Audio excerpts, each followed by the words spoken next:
Okay, you guys, what up? I just cut my fingers setting up this tripod. Not good. Anyways, I don't really know where this idea came about. It's something that I've been thinking about doing for a while. I kind of wanted to start a new series. Sorry, my hair is so frizzy. I'm going to the gym after this, yo. Okay, I wanted to start a new series called Crazy Stories because I have loads of crazy life stories. Anybody that knows me, like in real life, all my friends throughout my life always think that I have the craziest life, the craziest things happen to me, and then I'm basically crazy because I just, for like better or worse, like I always have the worst things happen to me or like the most amazingly insane, unrealistic things happen to me. So I kind of feel like this little segment is going to be like a little bit of both. There's going to be good stories, there's going to be touching stories, there's going to be inspiring stories, there's going to be really messed up stories. And I really hope that you like this. I feel like I do have a big personality. I feel like I tell stories better through telling them, through like live talking about them, than I am at writing them. Although I do hear that like people like the way that I write stories, that I'm very detail oriented, but I just rather just tell you guys them. So some of these stories that I'm going to be sharing are going to be stories that I have written about in the past, but some people don't really read my blog or know that I have a blog or have the patience to read my blog, so I'm just going to tell them here because videos are everything, right? Yes. Okay, so let's get started, right? Okay, so today's story is, I think, a really touching and inspiring story that like melted my heart and soul, and it's about the power of being selfless, how being selfless actually is so beneficial to your heart and soul, more than you know. Like giving, I feel like is I think a lot of times, giving is so rewarding to me personally as a person, that when people thank me, I'm like, what are you thanking me for? You just made me feel amazing. So that's how I feel.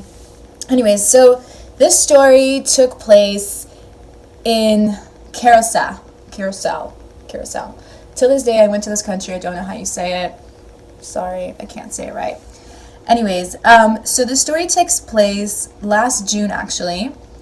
And the main character of the story, her name was Lou. I love her. She makes me smile. Okay. So last June, I went to Aruba. I flew to Aruba with Aruba Tourism. I had an amazing media press trip. Oh, it was amazing. And then I decided that because I'm so close, like I hate just traveling and going to one country. I'd rather go to just 2 countries or more if I'm already in the area. I think it saves money and it's just smart. So I figured why not book a spontaneous trip to the nearest country nearby, which happened to be Curacao, which was like an hour flight, but logistically and realistically, it took like 9 hours because layovers and weird, I don't know, not layovers, like delays and luggage situations. Anyway, so I landed in this amazing little island called Curacao. I stayed there for 4 days. I have like the time of my life. I really loved it. Epic sunsets, best sunsets I've ever seen in my entire life. You know I love sunsets, so OMG, right? So my last day in Curacao, my flight, I was flying to Aruba, from Aruba to Florida, from Florida to Los Angeles, okay? I had a very strict, like, situation. I couldn't miss a flight or anything like that. And my flight was, like, I think I, like, got up at 5 a.m. and went to the airport. And then I got to the airport at, like, 5:30. And legit, there was nobody at the airport. I was like, what the F is going on? Like, am I in the right place? I mean, I know I am, but, like, what is happening? There was no employees. There was not a single human. It was still dark out. I'm like, what is happening? My flight's like in 2 hours. I don't understand where people are, right? Anyways, so I go to the bathroom. I come back, and all of a sudden there's like 2 people in line. And I'm like, oh, cool. I guess I'm not the only one. But there's no employees yet. So in front of me in line was an older white gentleman. And behind him was Lou. She is an African American descent, a little cute woman who's like 80 something years old with beautiful, so she was dark skinned, she was black, and she had beautiful blue eyes that were like, wow, okay. And she just had like this genuine good smile. Like you just looked at her and you just smiled. And this is important for later on in the story. So we're like standing in line, and I get there, and I always make friends everywhere I go. It's just what I do. Like, I just like to be polite and nice. So we're standing in line, and we just kind of all laugh at like the fact that, you know, like, what is this? Like, we're standing in line and there's no employees at the airport, and like, what's happening? Like, how did we get here before the employees? It does not make sense. And then she started telling me that she's really tired, and like in a split second we just clicked. I really believe in zodiac signs, and me and her are both Leos, and their birthdays are 10 days apart, and I vibe off of Leos so well. We're just fire sign, and we're just like this, right? So we just vibed off, you know, and I'm talking to this little cute lady. She was very short. She was so adorable. Anyways, so she started telling me that she doesn't feel good. She hasn't ate in the week. She's had a really, really bad week. And I'm like, what's going on? Like, what, are you okay? Like, can I help you? And she like literally just opened up. Now I can totally tell her story just because it's going to be turned into a book. So I have permission. But she legitimately has the craziest life story. Okay? Like, you guys don't even understand. Okay, so Lou starts telling me the story of her life, which is one of the most insane, ridiculous stories, needs to be a movie kind of a situation. God, I don't even know where to begin. Basically, the story is she just got back from a different island. I don't really remember what island, but it was somewhere in the area of the Caribbean where her mother just passed away. So she went to the island to arrange the funeral and the house that she bought for her mom. So she was like going there to fix things, right? Anyways, listen. I don't even know where to begin. But basically, this lady, oh my god, this lady is like the strongest lady I've ever met in my life. I don't even know where she came from. Like, how did she land in my arms? I don't even know. She was African American, and her parents obviously were the same. And so her parents believed that women aren't worthy, and that women is like a curse to the family, and that obviously men are, you know, everything. So she had an older brother, so he was treated a little bit better than she was, but her parents basically sold her like 3 or 4 times. I'm not even kidding, you guys. She showed me a picture of her when she was a kid because she just went to her mom's house, so she found this black and white photo when she was a kid, and she was such a beautiful kid, and no one ever in her entire life ever told her that she was beautiful. I like legit want to cry. She like broke my heart and soul. Like, she didn't know that she was pretty. And this one time her mom left her. She went to like this like farmer's market or like this market, and literally just left her there and just left her when she was like 8 or 6 years old. And this one lady took her and basically turned her into a slave and would just do really horrible things to her, abuse her physically, sexually, verbally, everything. She ran away from her twice. The police got her and took her back there. I mean, like, crazy ass stories. And then her mom like sold her to this man when she was like 16. She sold her to like a 40-year-old man. It's like her mom and her dad and her mom like never wanted her. It's like the saddest thing. It's so sad, you guys. So her parents literally, one day she came home and her parents are like, we sold you and we've already signed the marriage papers, and she was 16. So they basically like married her off to this guy, signed the papers for her. She had no say in anything. This guy was also abusive and crazy and treated her really badly, and she managed to run away from him. And then after she ran away from him at the age of like 20, I believe, then her life got a little bit better. But she never had kids. She was never remarried. She has a family that doesn't love her. And it's just really sad. But even though her mom treated her badly, she, I don't know. It's like I don't know why she did this, but I guess it was just for like self-acceptance or something like that. She literally bought her mom a house, okay? Even after all the crazy things that her mom put her through physical abuse and sexual abuse, and like her whole life has been like this crazy thing. She bought her mom a house, and then her mom passed away. And then she goes to this island to like arrange for the house to be sold or whatever, and pay for the funeral, because she's like a selfless soul. And her brother lives there, and her brother basically treated her like shit. He didn't feed her. He left her to sleep on the floor. This is like an 8-year-old woman, you guys. He left her to sleep on the floor. He said, the house does not belong to you. I've been here with mom and dad like all these years. Like, you don't, that's not yours, it's mine. And they're basically fighting. She had a billion panic and anxiety attacks. She didn't eat, she didn't sleep. This is all happening while I'm in line, okay? While I'm in line waiting to check in my bag. And I'm like, what is happening? And then she told me that her life is being like written into a book. She lives in Aruba. She couldn't wait to get back to Aruba.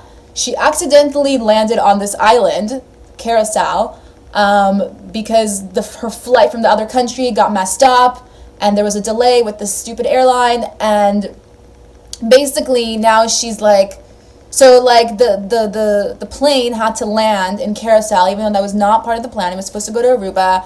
So the airline paid for her hotel and gave her food vouchers.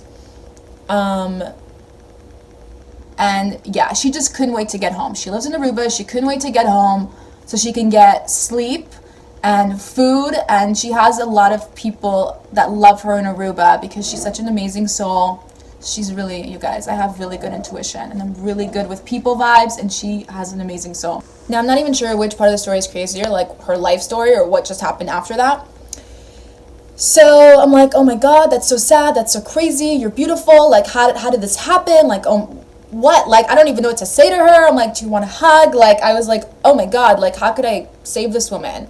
And in Aruba, she has a lot of people that love her. And so she's kind of like everyone's mom in Aruba. She's kind of like Big Mama. Well, she's kind of tiny, but she's, you know, everyone loves her, and it's really cute. Like, people really appreciate her now in her life. And she just kind of cooks for everybody and invites people to her house because, you know, oh, she's such a sweetheart. Anyways, check this out. We start checking in our luggage, and basically 2 counters open. The guy goes first, then she goes, then I go to the other counter when the guy leaves. So we're like next to the counter, next to each other. I check in my bag. Then they look at her and they're like, oh no ma'am, you have to pay for the suitcase. She's like, no, like you guys messed up my flight. Like, I shouldn't pay for, you know, this carry-on. And she was overweight. And they're like, no, you have to pay. And I was like, dude, that is not how you talk to like an elderly woman. And after I heard this crazy story, I was like, holy shit, this is crazy. So I go over there and I'm like, hey, like, what's the problem? Like, and I like helped, okay? I helped the situation, and I was literally willing. She's like, I don't have any money, like, to give you guys, like, I wasn't prepared for this. I was literally about to pay for her suitcase because, oh my God, that was like the least I can do. And I like helped fix the situation because she was very, I think that the moment, okay, I have anxiety and panic attack disorder. I think that the moment she started telling me her crazy life stories, it got her into panic and anxiety mode. And she was so stressed out, she couldn't express herself at the counter. And so I felt like I had to help. So I did, because she was like, the words weren't coming out. So I did. Whatever. They let her check in her bag for free. And I was like, do you want me to help you with anything else? Do you want me to carry like your little bag? Like, do you need me to help you with anything? And right when the counter opened up, she kind of turned around and looked at me and she's like, wow, you're such an amazing person. I don't know how I just told you my whole life story and opened up to you so easily, but I have just good vibes from you and I want to sit and talk to you more. Anyways, so at this point, you had to go pay taxes. And then you go up to go to security, and then you go through security, you get your passport stamped, and then you're like waiting for the flight. You're like in the lobby area. So I'm like, do you need help? Like, do you need anything? Do you want me to help you? Wait for you? She's like, no, I'm okay. Like, don't worry about me. And I was like, okay. So, you know, obviously I'm like a young person and I'm very like chop. So I go upstairs really, really fast, go through security, get my passport stamp, boom. I'm like in the terminal upstairs, which legit, like, it was me and one other person. It was me and that guy. Obviously people started coming and there was more flights happening, so it started to get a little bit busier up there, but it wasn't busy. I mean, max there was like 20 people up there, okay, like boarding this small jet flight. So I'm like, okay, whatever. Oh my God, this lady just intrigued me. Like, what just happened? These stories are insane. Like, I have to get to know her more, and like, this is crazy, right? So I go in, I have a coffee, and I eat like a croissant or something, and I'm like waiting for her and waiting for her and waiting for her, and I'm like, where is she? Like, where did she go? Maybe she went to the bathroom. Like, I don't understand where she went. And I was like, where did she go? And I'm like looking, and I'm like, okay, like, this airport, I mean, it's like the smallest airport in the world. It's a little island, you know? So I'm like, where could she have gone? So I start walking back to find her and to make sure that she's okay. And I legit had a heart attack, I swear, you guys.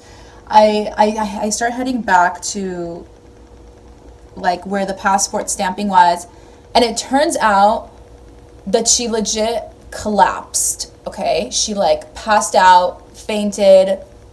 Oh my God. And like, what? Like, this is crazy, okay? Like 2 seconds ago, I was sitting in line talking with her.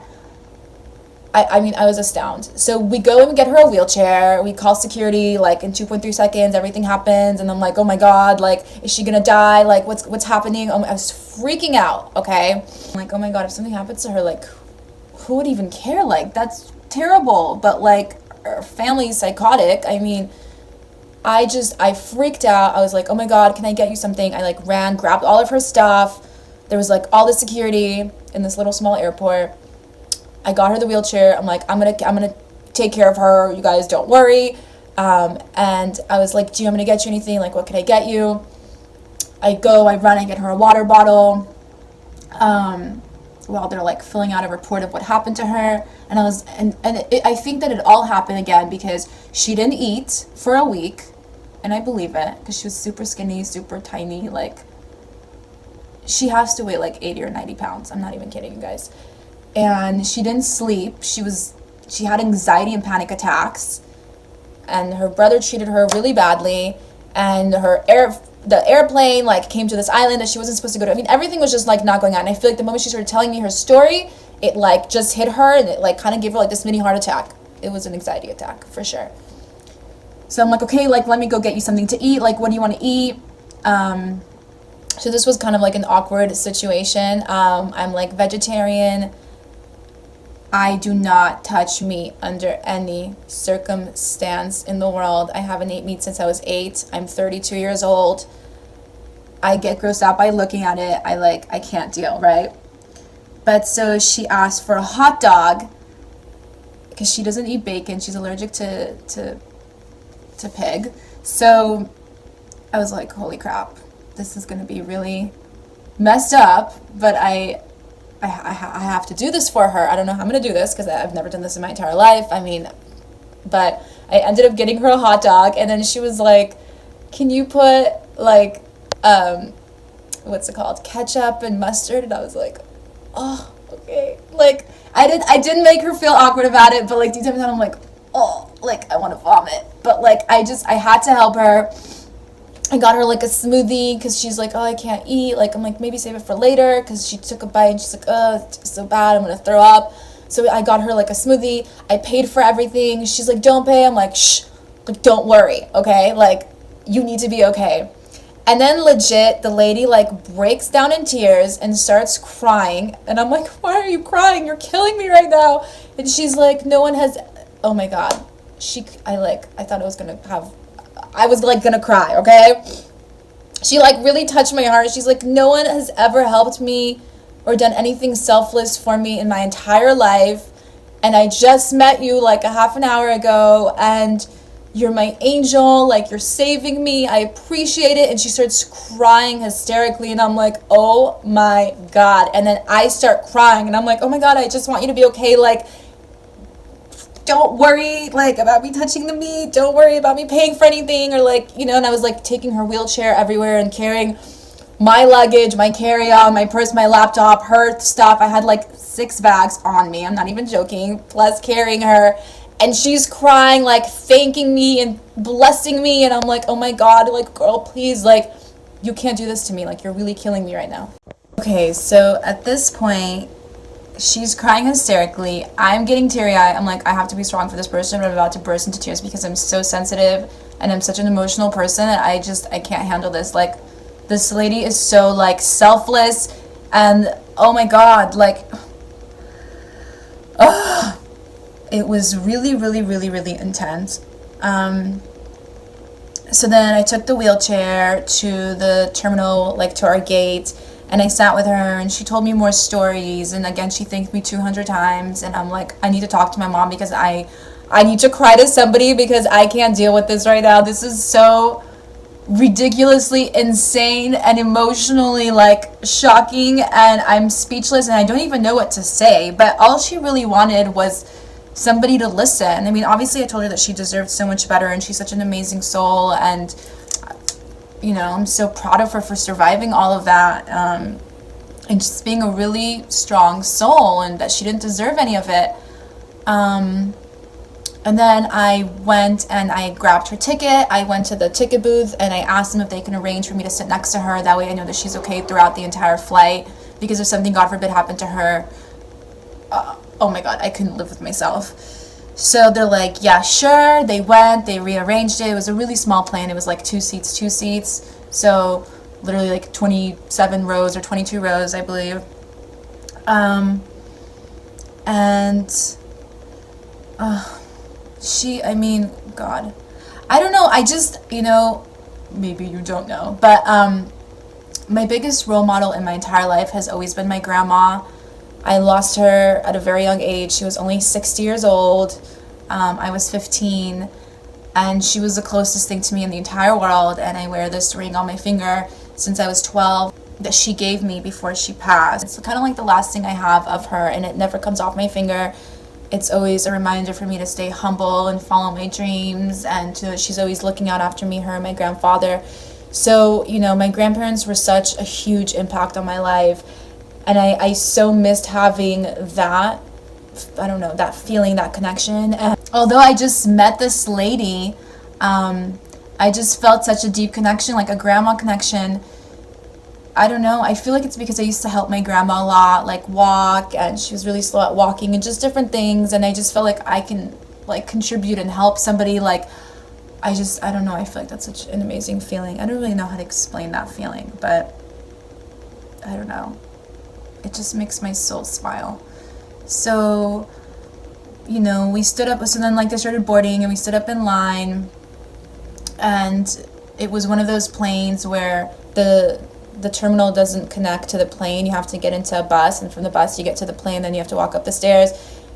And since she just fainted, I, like, had to hold her hand. I mean, I was scared that something was gonna happen to her again, but, like, she held my hand so tight. Oh, I love her. Oh my god. I felt like I was with my grandma. Like, I'm getting so emotional right now, like I feel like I'm gonna cry. But it was just such a beautiful moment to me, and, like, I feel like she, like, oh my god, I'm gonna cry, you guys.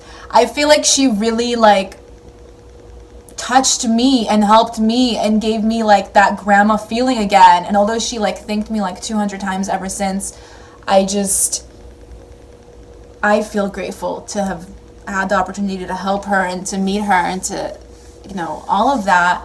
But yeah, we were, like, holding hands like this, and I took her on the bus, and I made sure she had a seat and she was okay, and I helped her up the stairs, and we sat on the plane next to each other, and we were talking the whole time. And then she asked me when my birthday was, and I told her it was August 12th, and she's like, oh my god, I knew it, we were soul sisters. My birthday is August 2nd, and this was, like, in June, so we're like, yay. Like, she's like, and then she asked me for my phone number, and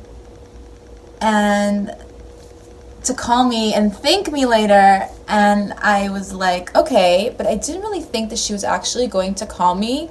I was like, what? Like, she's never gonna remember me. Like, you know, she's gonna get back home and move on with life, and everything is gonna go back to normal. But she took down my name and my number, and we got to Aruba, so I had to, like, literally grab my suitcase and then go back into the airport and check it back in because I booked that flight separately. But I helped her off the plane, and, like, as we were waiting for our luggage, like, I just looked at her and I'm like, ugh, I wish that I wish that I could stay with her longer. I wish I had another day to stay with her. I wish I could save her life. Like, I don't know. Like, I really wanted to bring, like, true happiness to her life. I wanted to make sure that she was okay. I wanted to get into a cab and just take her home and just make sure that she was okay. Like, I was legitimately really worried about her. I was like, now I'm gonna leave her. What if something happens to her? I mean, obviously the airline was, like, aware of the situation, but the moment she steps out of the airport, like, who's aware of what's gonna happen to her? I was so sad to leave her. She was such a cute lady and such a good, strong soul. Wow. I gave her a hug goodbye, and she's like, please come to Aruba and visit me and stay with me. I don't have a big house, but you can stay with me and I'll cook for you and we'll have an amazing time. I just started bursting into tears. Like, I thought, I'm gonna cry right now, you guys. Ugh! It was such, like, I don't know, but I don't know how to explain the feeling that I had, and I'm, like, kind of reliving it, telling the story, but I just, like, this is what I travel for. I mean, I travel for beautiful destinations, but I also travel for the experience, for the amazing people that you meet along the roads, for the stories that you get, that you hear, for the people that you get to inspire, for the people that inspire you and change your life forever. This lady, Lou, she changed my life forever. Like, I don't know how to explain it. And I felt like I had my grandma for a minute. It just brought so much compassion into my life and appreciation, and she's so amazing, you guys. And I left and I just started crying like crazy. And I was just shocked of the entire thing. Like, this lady I just met, she fainted, this happened, like, what happened? And literally the moment I got to Miami, I, like, called my mom and my best friend and told them the whole story. And I was like, what? Like, what just happened? Like, this is insane. Like, I can't believe I left her. Like, I'm never going to see her again. Like, it's so crazy how you could just meet somebody for a few hours and they, like, impact your life forever. It's such a trip, you guys. A few days later, I literally get a phone call from her, you guys. Like, what? Like, I'm going to cry again. Like, what a sweet person. Like, oh my God. And she called me and she made sure I got home okay. And she thanked me again for saving her life. She's like, I don't know what I would have done without you. Like, you found me. Like, when I fainted, you, like, got me home safe. Like, I don't know what I would have done. I was in a very, very bad, dark place in my life. With her brother treating her really badly and just everything that she's gone through in her entire life. And I couldn't believe that she really called me. Then I called my mom, like, crying hysterically, being like, oh my God, she called me. I can't believe it. She actually called me. And then, like, a day later, like, this guy texts me on WhatsApp, sends me a message, and he's kind of like, he calls her mom. She's never had children, but she grew up, like, I guess he lives in her neighborhood. She's like his neighbor, and she kind of raised him too. She's like his, big, mama or like grandma, and she cooks for him, and like she just treats him like her son. And he's like, thank you so much, like, from the whole island for taking care of Lou. Like, we all really appreciate it. She's such a special soul and a special lady, and you have to have been a special soul and a person for her to share all that with you, and for her to open up to you. And I don't know, it's so crazy. And the moral of the story is, after I left, she ended up fainting in the Aruba airport. An ambulance had to come and take her home. But now she's doing so much better. We keep in touch. I called her on her birthday to wish her happy birthday, and then she called me on my birthday. And I called her in Christmas, and I love her. And she keeps asking me to come back to Aruba. And I know that one day I will, and I'm going to hang out with her, and she's so cool. And I don't know, I mean, that's, I guess, one of my first crazy stories that I'm sharing on here. The story isn't to be like, oh my God, I'm an amazing person, because I know I'm going to get these stupid comments, right? It's just like, I wanted to share this story, which is why I haven't shared it for so long, because I didn't want people to be like, she's pretending to be a good person. It's not even about that. I just like to inspire people to always do good and be good for no reason at all, but just to be good. Like, I feel like so many people, recently I've had like a lot of these situations where I keep noticing people doing good things just to get something in return, and I feel like it's so important to just do a good deed just because you're a good person, for no reason at all, for not wanting anything in return, because that's what your heart tells you that you're supposed to do, and because it's a godly thing to do, and that's it, you know, like, I don't know. And when you do things like that, like, it changes your life, it inspires you, it creates so much love and compassion in your heart and soul, and I think it's so important. Like, I was so touched by her. Like, I didn't need her to call me and thank me. Like, that even killed me more. I was like, oh, no, like, I don't want her to feel bad. I don't want her, like, she deserves that. Like, she's never been shown love her entire life. Like, are you kidding? When she broke down to me and told me that, like, no one's ever helped her like that, or no one's ever done anything for her entire life, and, like, I'm a stranger, and I'm like, that is the saddest thing I've ever heard. Like, you deserve the world, girl. Like, oh, I just want you guys to take from this is to just do good things and to always help people. And it's kind of like my personality. I'm that one person that, like, I don't know. If something bad happens, whether something, I mean, when bad things happen, I'm always the first to run in and, like, try to save somebody. I don't even think what the outcome is. Like, if a house is going on fire, I will run into the house. I don't think that I might die. I just have to go save somebody. That's just, like, my instinct and my personality, and I feel like it's really important to just live a life like that.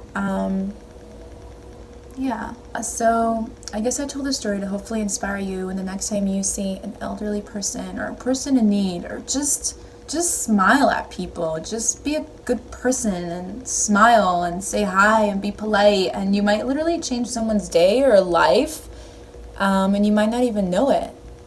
That's all I really want you guys to take away from this story. It was very emotionally hard for me. Like, for like a week or two, I was like, this is the saddest thing I've ever heard. Like, I didn't know what was worse, what happened to her at the airport, or the story of her life. But yeah. I need a breather after this one. If you like the story, give it a thumbs up. Leave a comment below. Tell me what you think. If you guys want more crazy stories, let me know. Not every story is going to be like this. They're going to be a lot crazier. They're going to be crazier in a different route, like how I almost died stories. So leave a comment below. If you have any video ideas for me, I always love to hear them. Love you guys.